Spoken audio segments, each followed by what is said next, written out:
Okay, so here we are. This is a sewing project that needs to be done. The pair of pants that I actually did finish the mending bit. This is a small thing that needed to be done. These are baggy pants. They're wonderful, but they needed just a drawstring. I will at some point make some more accurate drawstrings, but these are good enough for now. The things left to mend after Viking season are all three of my linen dresses and my partner's shirt. So for this dress, which was the first one I ever made, the slit got a little bit too deep. It would be very revealing these days. So I sewed in this little bit and I need to mend that right there. So that's one dress. This other dress is also mine. So this is a pure linen from IKEA. They don't sell yardage anymore, but it was from IKEA. This is a linen viscose mix. Really nice to wear, but it has one of these little side, yeah, here we are, sorry. This little side triangle that you put in to get more, be able to move in. It's a bit of a gap that needs to be mended. And this last one, this is actually Rami, which is nettle fiber. I really like this fiber. I don't like the dress. The dress is like a zero waste type cut based on a Finnish find, I believe. And it's kind of differently constructed with a kind of, you have your front, your back, same piece, your underarm and side piece in one, and then these two arms. It's kind of an interesting cut. Anyway, what I have is, because this back seam, my neck seam, is too long, so it kind of pulls down here in the back, and it means that this rides up, so I need to open up the seam actually a bit more. And lastly, the one that actually needs like the biggest tricks is my spouse's shirt. This is the front. We have the slit so that you can get it over your head. And as you can tell here, this little like bar that I put in, let me find my shirt to show you the bar, that I put in to secure the things. This is quite typical. Here you see on mine, the bar is intact. It's there to secure the point here, because this is a weak point. It has torn, and as you can see, the fabric is starting to tear down here, so I just need to fix this. Otherwise, that is good to go. Everything's washed, so when the mending is done, they can be packed down and be ready for next year. Okay, so I'm going to be working on this green shirt first. Here we go, and if I remember correctly, this is the thread I used. I'm using a polyester thread that I had. It's not ideal. Ideally, I'd use linen, but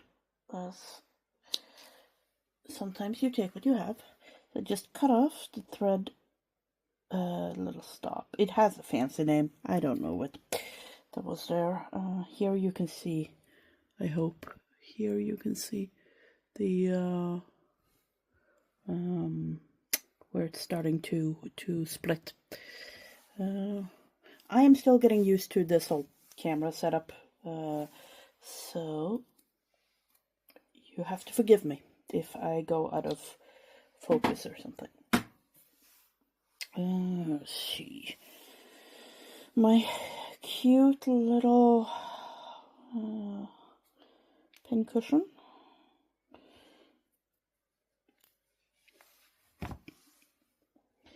Here we go. And for this, I am actually going to double the thread because it makes it a little easier to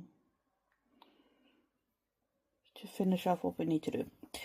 We're not doing fine sewing, we are simply reinforcing things, and since we're reinforcing things, I like to have 2 threads rather than 1. I know I could also do fancy closing there.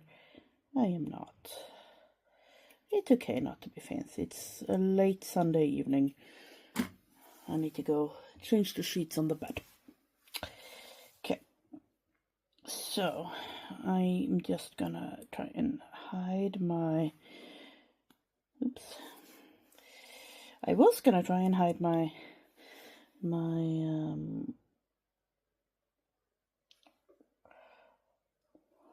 my knot. Clearly I didn't have a big enough knot, so then we are doing it this way.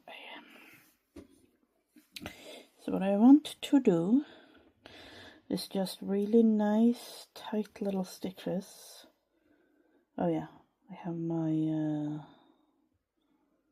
computer on next to me. Typically when I work I watch something, often other people on YouTube making stuff. I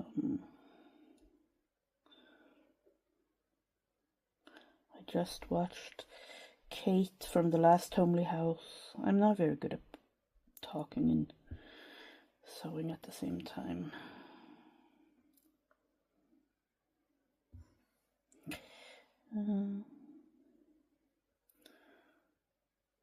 So I'm gonna go back and forth here,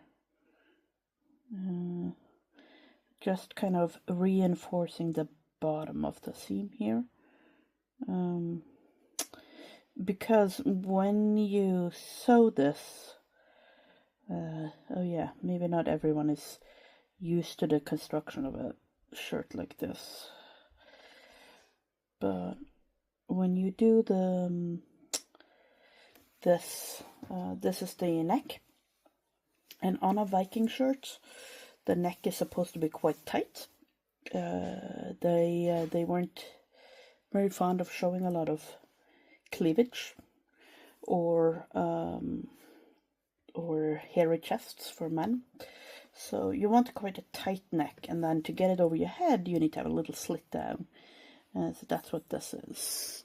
This is the slit down. Because that's just a clip down, this becomes a weak point right here. So we are just reinforcing that.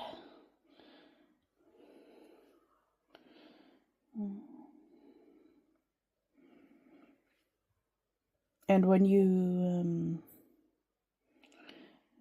wear this, what I like to do, and my partner likes to do too for that matter, is we add a little brooch, a little closure up here, so that this goes together like that. Then this becomes basically, you don't see much right there. So, okay, now we are doing the second step, which is, yes, I'm still on camera, still getting used to this. What we are doing now is we're adding a little bar across here, so that this the strain isn't all down here, it's also been taken up here by the bar. And the point is that it should do exactly what it has done, which is to break. Because if something happens where this breaks the bar, it would have torn here. So we are trying to save the fabric. Fabric would have cost a lot of money back in the day. They did an experiment where they recreated a tunic from based on a find from a glacier here in Norway that melted. And so what I've done is, once I've done, just made a loop here a few times over. Let me see if I can bring it up to you. Yeah, make a loop here a few times over through both sides, loop, and then I start doing just basically a buttonhole. Oh god, if I can keep myself from losing this needle. Just a regular, yeah, you see it. Probably has a fancy name. Again, we don't need to be fancy. That's just to hold things nicely together. Anyway, yeah, they did a recreation on an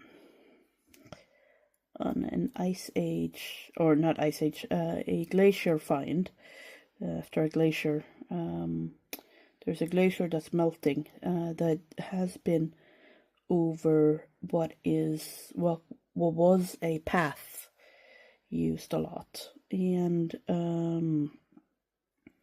they found a tunic that, first of all, there's a lot of evidence of it having been refitted from something else, but even so, they made a replica of it, used as appropriate sheep as they could. They got a type of sheep that actually sheds rather than has to be shorn, and they hand spun the fiber and then wove it on the correct type of loom and everything.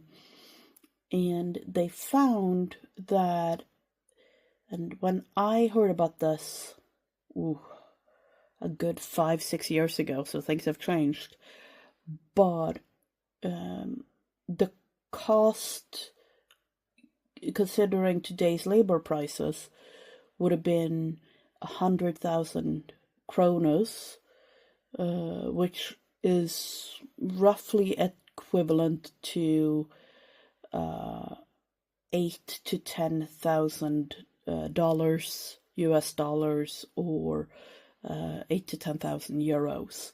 So, you know, clothing was expensive. From the size of the tunic, it looks like it was a young man's tunic, and we were joking a little bit at the symposium I was at about this poor guy, when he came home having forgotten his tunic. He must have gotten a talking to by his mother about being responsible with his clothing. So there we go. Here we see our little bar across. And then I'm just gonna do a very simple little knot at the back. And this shirt is done, ready to be put in our chests for next year's season.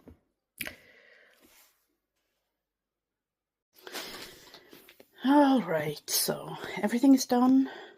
This is our guest room / storage of all of our Viking projects. I want to show you what I had done. I'm also filming one-handed, so you see here, and this was the one that had a gap in the side. I just sewed this much. A quick, easy little sew. This one is the one where the flap had started to come loose. I just sewed the whole flap in. This one has too big of a neckline, so I can do it. Eventually this one will be retired to knot during opening hours, but I need to make more before I can do that. This is the one that's based on a Finnish find. What I did here was just open the back so that it was the same as the front. And this one you saw already. So that's what I've been doing. now to go find a non-Viking project to work on and figure out how to edit this.